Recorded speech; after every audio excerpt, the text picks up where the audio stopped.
want to get you live to Indianapolis now, where they are holding a press conference. It is just getting underway about that Westfield High School stage collapse. School District Superintendent. As we know, yesterday we were dispatched up here, law enforcement and fire departments from Westfield as well as surrounding agencies on a report of at the Westfield High School on a report of a stage collapse right around just a little bit after 10 o'clock, probably about 10:08, 10:10 p.m. last night. When we got here, it was confirmed that a portion of the auditorium stage did collapse with several kids on the stage that were doing a program. While they were there, several kids were actually transported to local hospitals for what now is minor injuries. We did have yesterday reported that we had one critical injury. That person right now, I'm happy to say that person's doing really well, and everything right now as far as the injuries are concerned were minor injuries. So, does anyone have any questions for me? You update the status of the injury, so she's not in, or whoever is not in critical. The person, yeah, exactly. The student is not in critical condition, and she's doing really well. Can you talk about the investigation into the stage itself and determining what exactly happened here? Well, as we know, this right here, this incident happened just really a few hours ago, not a long time at all. We're still at the initial parts of our investigation. There's not very much information I can give out right now on the investigation. I can tell you that the Westfield Police Department at this point in time is the lead investigators, and we actually are being assisted. Our investigators are being assisted by the Indiana State Police. Are these stages at all investigated or looked at to determine if they are working properly? Well, during our investigation, those are a lot of things that we're going to determine and look at and see if we can come up with we will come up with the right answer and find out what actually caused this event to happen. So they're not inspected, is what I'm asking. Well, at this point in time, I can't tell you that as far as it's previous. That's someone from the school will have to update you on that information, but I can't give you an update on that. Maybe just a different question in terms of the fact of you're the police department, so usually police departments don't do stages. So what's the process in terms of what you guys are going to be looking at in terms of?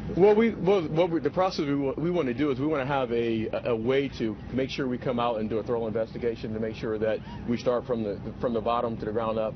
And actually, even if we have to reach out to other resources, like I said, the Indiana State Police is actually coming out and is going to assist us in that investigation, so we can make sure we do a thorough investigation for the citizens of Westfield. Do you have any idea how old this stage was, how old it is, if it had been replaced at all? That there I can't tell you. I don't know. I know the school can't be over. Dr. King, can you help me out? School opened in '97. The stage has been replaced and repaired. We're securing all records, and we'll have all records available once we have done all of that. So we have filed with all the records in it. Dr. King, how do you progress with the school day now?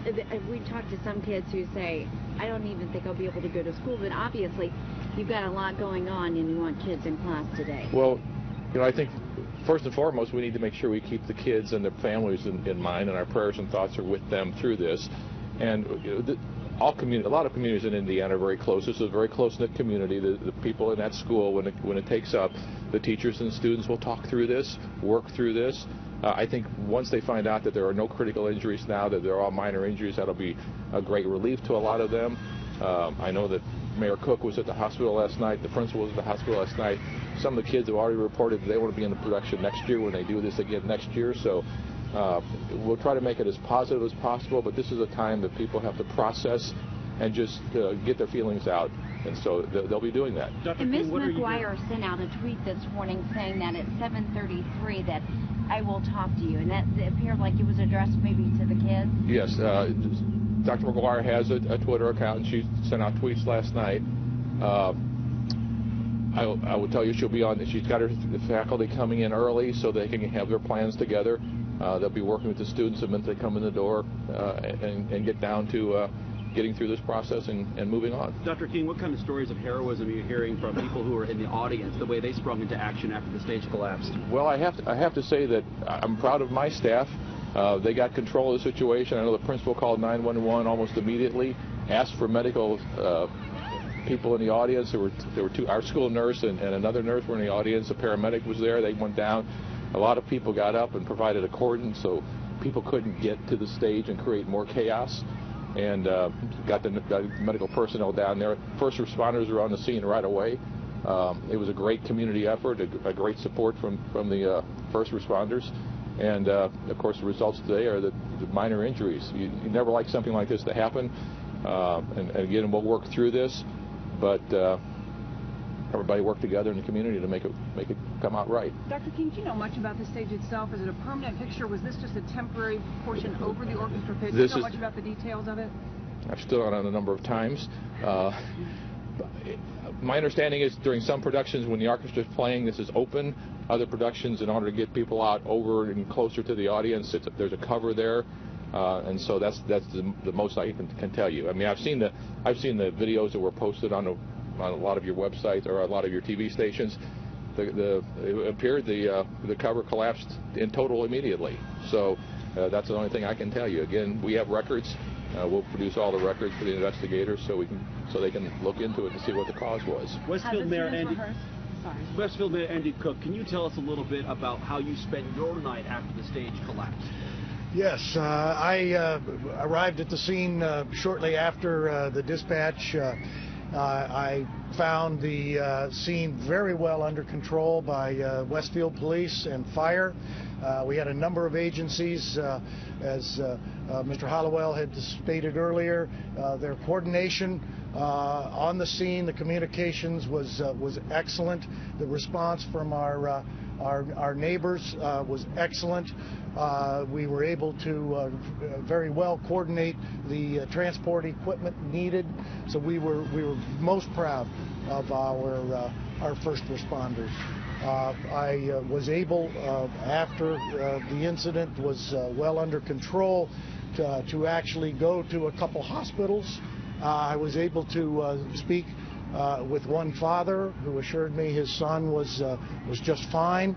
At another hospital, I was actually able to get back into the emergency room and talk to three young ladies. All three of them, including the one that was initially listed as critical, were in very good spirits. I was thrilled to see that, and a couple of them said they're ready to get back again.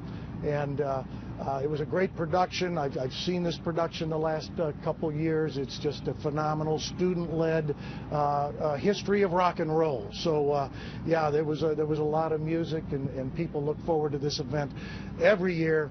But I'm so very proud of our community, the way it's pulled together. I think you'll see as the day goes on, the school kids begin to come with the way the school community takes care of its kids, and you'll see our community people coming together here. I'm just very proud of the city of Westfield. Just give me your initial reaction when you heard what happened, because I mean, obviously that made your heart. Well, yes, it did. And the word stage collapse, you know, here in Indiana has a special connotation to it. So yes, I was very, very concerned when I saw that word on our dispatch. What were the extent of the injuries that you've seen? Some people were saying perhaps maybe a calf muscle was the worst torn. Yeah, I did not see any extensive injuries at all. I saw some abrasions, some I think hurt joints perhaps. I didn't see any indication of anything broken. I know that one girl was the one that was listed in critical. I think they were taking a good look at her, but I spoke with her and she seemed to be just fine. What words of encouragement did you offer? Well, I said, you kids must have been really rocking, and they said yes. We were having a great time, and it was the last piece of music, and they rocked. Mayor Cook, you remember well when this city was a small town and had different resources. Did you learn anything last night about whether the city was well equipped to deal with something like this, or are there things that need to be even better moving forward? Well, I think from what I saw last night, our police and fire services have trained extensively on this kind of an incident. We're doing an excellent job, and the key to this always is the aspect of the communications, because we'll have 5 or 6 different agencies in here, and the way they all work together here in Hamilton County is very, very impressive. You alluded to the state fair stage rigging collapse. The lessons learned there, were there applications in use here? Oh, I'm sure that our public safety people had that history in their mind. Yes, sir. Dr. King, could you talk again about the course of the day today? Obviously, you have to make some adjustments as they're investigating the stage there. You talked about some meetings. Could you just kind of talk about how you expect the course of the day to happen here at school? Well, the course of the day at school, they're going to try to make it as normal a day as possible. Everybody will, and a lot of these students have younger siblings in different schools, so everybody's going to be dealing with this, not just the high school. Get them in there, get in first period class, start talking it through in first period class. The administration will be supporting the principal in whatever way she deems that they need help as the day progresses. Hopefully, by the time the day's over with the weekend ahead of us, we'll have normalcy on Monday. But we want to make this as normal a situation as possible. If I could go back to that other question about the history, when we do safety drills in Westfield, the police and the fire department are always there, providing support and feedback to what we do. So you never prepare for this particular incident. Nobody I would ever imagine would envision something like this. But there's always great communication, and I've been superintendent here for 19 years now, and what I've seen from the professionalism of the police department and the fire department is just exceptional, and it's gotten better and better and better through the years. So I think the response last night and the quick response is a result of that. Could everybody identify themselves for us, please? I'm Dr. Mark Keon. School administrators and the police there in Indianapolis discussing that stage collapse at that high school last night in the area. The great news is that one student that was the most severely injured is no longer in critical condition. They will have classes today at that high school with guidance counselors. They're on standby to talk with the students who might have been affected by this. Yeah, in fact, all the students are said to be doing well. There was just one that was listed in critical condition. She has now been upgraded. The mayor was there at the hospital last night. The school principal was there talking with students. And so we're wishing them the best as they try and resume some sense of normalcy today.